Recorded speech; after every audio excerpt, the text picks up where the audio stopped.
안녕하세요. 김성길 목사와 함께하는 예수님 이야기 제4단원의 7번째 시간이 되겠습니다. 지난 시간에 우리가 마태복음 2장 1절로 12절을 통해서 세 가지의 이야기들을 함께 했는데 혹시 기억이 나십니까? 예수님이 세상에 오신 건 역사적인 사건이다. 이게 뭐 신화나 또 어떤 우연히 벌어졌던 한 사건이 아니라 역사적으로 이루어진 사건이다 하는 걸 살펴봤고요. 두 번째는 가장 멋진 여행에 대해서 우리가 살펴봤습니다. 저도 그렇고 여러분도 그렇고 여행은 다들 좋아할 거예요. 그러나 정말로 위대한 여행은 예수 그리스도를 만나기 위해서 가는 여행입니다. 우리는 다 그 여행길에 지금 서 있는 사람이고 가는 사람들이죠. 아무리 힘들고 어려워도 주님 만왕의 왕 되신 그분 만날 때까지 절대로 우리는 포기하거나 곁길로 새서는 안 될 거예요. 세 번째는 대제사장과 그 서기관들을 보면서 이들은 메시아가 어디서 태어난다는 걸 알고 있으면서도 왜 안 갔을까 하는 궁금함에 대해서 우리가 살펴보면서 그 모습을 우리들 속에서도 많이 볼 수 있다 하는 걸 말씀드렸어요. 분명히 주님께서 용서라는 걸 가르쳐 줬는데 우리는 그 길로 안 갈 때 많거든요. 분명히 주님은 우리에게 희생과 헌신, 십자가, 사명, 기도 뭐 얼마나 많은 걸 알려줬습니까? 근데 알면서도 우리 안 갈 때 많거든요. 그래서 뭔가 마음의 아픔을 함께 나눴습니다. 자, 이 시간에는 우리가 이 본문을 가지고 한 번 더 이야기를 나누려고 해요. 본문을 이렇게 연구하다 보면 어떤 때는 어떤 단어 하나가 딱 주제가 되기도 하고 어떤 때는 배열 순서가 말씀 순서가 또 은혜로 다가올 때도 있고 그래요. 본질을 정리하고 나서는 바로 이렇게 다양한 은혜들을 우리가 누리면 좋겠습니다. 모든 것을 성경을 통해서 얻을 때 성경이 참 위대한 책이다라는 걸 알게 되잖아요. 비즈니스 하는 분들은 비즈니스 방법을 성경에서 배우세요. 그럼 위대한 비즈니스 방법이 들어있고 공부하는 학생들은 성경에서 학습 방법을 배워보세요. 또 인간관계, 가정생활, 부부생활, 뭐 경제관계, 노동, 일, 뭐 모든 게 다 성경에 들어있기 때문에 핵심은 구원이에요. 그런데 그 다음에는 이렇게 다양하게 우리가 잘 활용해서 우리의 삶을 말씀이 중심이 되는 삶으로 살아가게 만드는 게 중요합니다. 자, 오늘은 이 중에서 별에 대한 이야기를 좀 같이 나누려고 해요. 제가 이 사복음서 속에서 예수님을 함께 만나고 나누기 위해서 좀 딱딱하지 않게 이왕이면은 예수님 만나는 여행이 즐거워야 되잖아요. 그래서 좀 더 편안하고 또 행복하고 다양하게 말씀을 살펴보려고 노력을 하고 있습니다. 자, 그 중에서 이제 하나는 별 이야기를 하려고 해요. 별 그러면 뭐가 생각나십니까? 하늘에 있는 별들. 연인들은 그 별을 보면서 저 별 좀 나 따다 줘. 이런 이야기도 하게 되고 저 별은 너의 별, 이쪽 별은 나의 별. 그러면서 별 이야기 많이들 합니다. 자, 그런데 이 본문에도 보면은 동방과 박사들의 위대한 여행은 별을 만나면서부터예요. 본래 이 사람들은 천문학, 하늘의 별을 연구하는 사람들이었다. 이렇게 이야기들을 합니다. 별을 보다가 특이한 별을 하나 본 거죠. 그래서 이 별을 보면서 이 사람들은 아마도 그 지역의 바벨론의 포로로 잡혀갔던 사람들이나 선지자들이 또 바벨론에서 활동을 했으니까요. 또 다니엘 시대에 다니엘은 당시에 뭐 점쟁이들이나 이런 사람들의 우두머리로 박수나 이런 사람들 우두머리로 일을 한 때도 있었기 때문에 다니엘을 통해서 메시아에 관한 예언이나 또 당시에 바벨론에 포로 잡혀갔던 사람들이나 에스겔 같은 선지자도 바벨론에서 활동을 했던 선지자니까요. 그러니까 그런 사람들을 통해서 메시아의 탄생에 대한 어떤 그 정보를 이 사람들은 가지고 있지 않을까 이런 생각을 해요. 그러다가 그 별을 딱 보면서 저 별이 메시아, 유대인의 왕, 만왕의 왕, 그분의 별이 아닐까 이렇게 생각하고 이 사람들은 위대한 여행을 출발하게 된 것입니다. 모든 사람들은 하늘의 별을 보면서 별처럼 빛나는 인생을 살고 싶어 합니다. 그래서 영웅이 되고 싶어하고 성공하는 인생을 살고 싶어하고 권력의 자리에 올라가고 싶어하고 그렇죠. 다 별 따려고 하는 거예요. 하늘의 별. 그런데 우리가 별 그러면 두 가지의 별이 있습니다. 하나는 있다가 사라지는 별이 있어요. 있다가 사라지는 별. 우리는 이 별을 세상의 별 혹은 똥별이라고 이야기를 합니다. 똥별. 똥처럼 사라져 버리는 거니까요. 또 하나의 별은 영원한 별이죠. 영원한 별, 바로 예수 그리스도입니다. 예수 그리스도는 영원히 변하지 않는 별입니다. 세상의 별, 이것을 똥별, 지나가면 다 사라지는 것들. 때로는 그 별 따기 위해서 얼마나 많은 악취를 풍기기도 합니까? 다른 사람 죽이고 희생시키고. 우리나라의 역사를 보면 우리나라에서 최고의 별이 대통령이잖아요. 근데 그 대통령의 자리에 올라가서 그 다음에 추락하는 이런 모습들을 보면 아, 저 별은 아닌 것 같다. 그런 생각 할 수 있잖아요.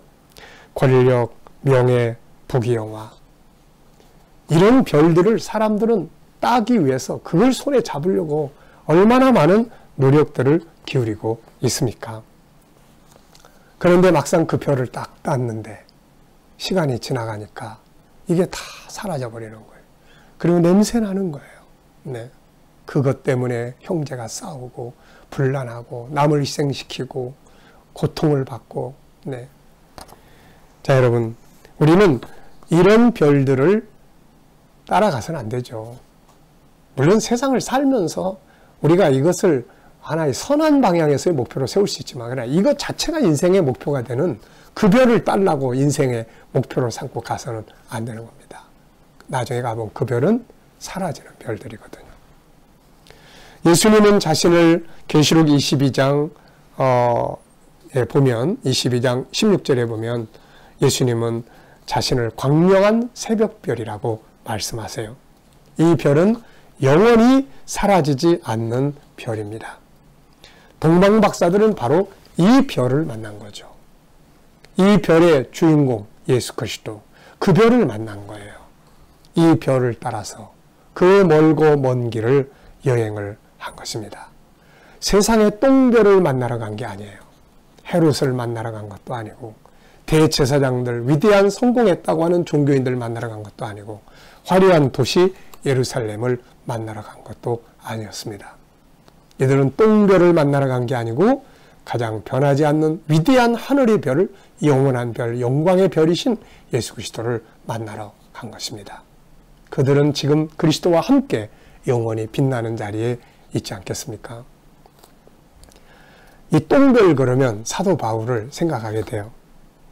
사도 바울도 역시 처음에는 똥별들이 주렁주렁했어요. 그런데 나중에 참별이신 예수 그리스도 딱 만나고 나니까 자기가 그동안 가지고 있던 이 별들을 뭐라고 그랬어요? 배설물이라고 했어요. 똥물이라, 똥별이라고 이야기를 했단 말이죠. 그의 이야기를 좀 보면 빌립보 3장 4절로 11절까지를 보면 이런 말씀을 기록하고 있습니다. 나도 육체를 신뢰할 만하며 만일 누구든지 다른 이가 육체를 신뢰할 것이 있는 줄 생각하면 나는 더욱 그러하다. 자랑할 게 많다는 이야기죠.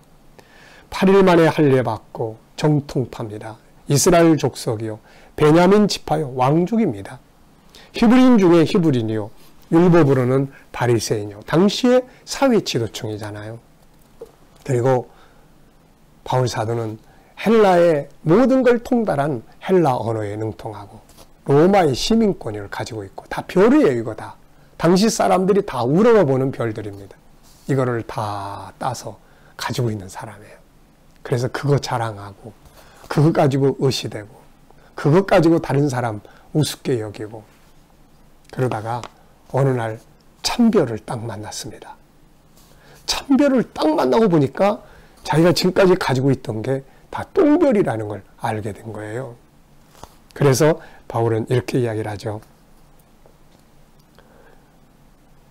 그러나 무엇이든지 내게 유익하던 것을 내가 그리스도를 위하여 다 해로 여길 뿐더러 또한 모든 것을 해로 여김은 내 주 그리스도 예수를 아는 지식이 가장 고상하기 때문이라. 내가 그를 위하여 모든 것을 잃어버리고 배설물로 여김은 그리스도를 얻고 그 안에서 발견되기 위해서다. 그리스도를 얻는 것, 참 별을 만난 거죠. 여러분, 우리도 이런 은혜를 지금 가지고 살아요. 예수 그리스도의 별을 우리가 가지고 있는데 이 가치를 얼마큼 아는지 모르겠습니다. 내가 그렇게 중요하게 여기는 것들이 똥별이라는 거 아는지 모르겠어요. 자, 여러분, 필요 없다는 말이 아닙니다. 세상 살아가면서 당연히 있어야 될 작은 등불들이죠. 그러나 이것이 인생의 목표가 돼서는 안 된다는 것이죠. 우리는 어떤 별을 목표로 따라가고 있나요? 내 인생을 어떤 별이 이끌고 가고 있나요? 지내놓고 나면 사라져버릴 똥별인가요? 아니면은 영원히 빛나는 하늘의 영광의 별인가요? 화술의 달인 예수라는 책을 쓴 사람들이 있습니다. 우리나라 사람이 쓴 책은 아닌데요. 외국인들이 쓴 책인데 화술의 달인 예수. 제가 이 책을 읽어보면서 참 많이 은혜를 받은 책입니다. 성공을 꿈꾸는 사람들이라면 반드시 예수를 따라가야 된다. 그러면서 한 이야기가 뭐냐면은 이 사람이 이 공전대 두 사람이 한 이야기가 뭐냐면 세상에 성공했다고 하는 사람들 많다. 그런데 이 성공했다고 하는 사람들을 다 추적해서 가보면 나중에 가서 보면 끝이 다 아니다. 어떤 사람은 자살하고 어떤 사람은 감옥에 가고 어떤 사람은 비참한 최후 마치고 이게 무슨 성공이냐. 그러면서 진정한 성공을 꿈꾸는 사람은 변하지 않는 하늘의 별 예수 그리스도를 따라가야 된다. 그러면서 이 사람은 예수 그리스도를 북극성이라고 소개를 합니다. 북극성의 특징이 뭔지 아십니까? 변하지 않는 별이에요. 다른 별들은 다 변해. 자리가 옮겨지고 이동하고 다 그래요. 그런데 이 별은 항상 그 자리예요. 그래서 바다에서 항해하는 사람들이 이 나침판을 잃어버리거나 그랬을 때는 바로 그 북극성을 찾는다고 해요. 그 별을 항상 그 자리에 있는 변치 않는 별, 그 별을 따라가면 방향을 찾을 수가 있기 때문이라 그래요. 그래서 이 사람들의 이야기는 진정한 성공을 꿈꾸는 사람들이라면 예수를 따라가라. 이렇게 이야기를 합니다. 멋진 말이잖아요. 그리고 이제 중요한 것은 그 별을 잡았으면 놓치지 말아야 합니다. 동방박사들은 출발은 그 별을 보고 출발했는데 오는 과정에서 별을 놓친 것 같아요. 물론 오랜 세월을 오기 때문에 낮에는 별이 안 보였을 거고 밤에는 보였을 거고 또 날 일기가 안 좋으면 안 보였을 거고 그런 점들이 있었을 거예요. 그런데 만약에 그들이 끝까지 별을 놓치지 않고 그 별을 보고 따라왔다면은 예루살렘에 들어갈 필요가 있었을까요? 예루살렘에 들어간 사건 때문에 나중에 헤롯이 2살 이하의 아기들을 다 죽였는데요. 그들이 별을 끝까지 잡고 별이 나타날 때까지 또 기다렸다가 또 그 별을 보고 갔다면은 예루살렘 들릴 필요도 없고 그런 불상사 생기지도 않고 목적지까지 바로 갔을 거예요. 나중에 이들이 별을 다시 만나게 되잖아요. 별이 결국 그분의 계신 곳까지 안내를 한 겁니다. 여러분, 우리도 예수 그리스도라는 별을 따라가지만 종종 잃어버릴 때가 있어요. 하늘의 별이에요. 하늘의 별입니다. 근데 우리는 땅만 쳐다보고 가. 그러다 보면 하늘의 별을 놓칠 때가 있어요. 그리고 날씨가 나빠지는 것처럼 힘들고 어려운 환경들이 먹구름이 끼기 시작하면 그 별을 놓쳐버릴 때가 있습니다. 그런데 여러분, 때로는 기다렸어요.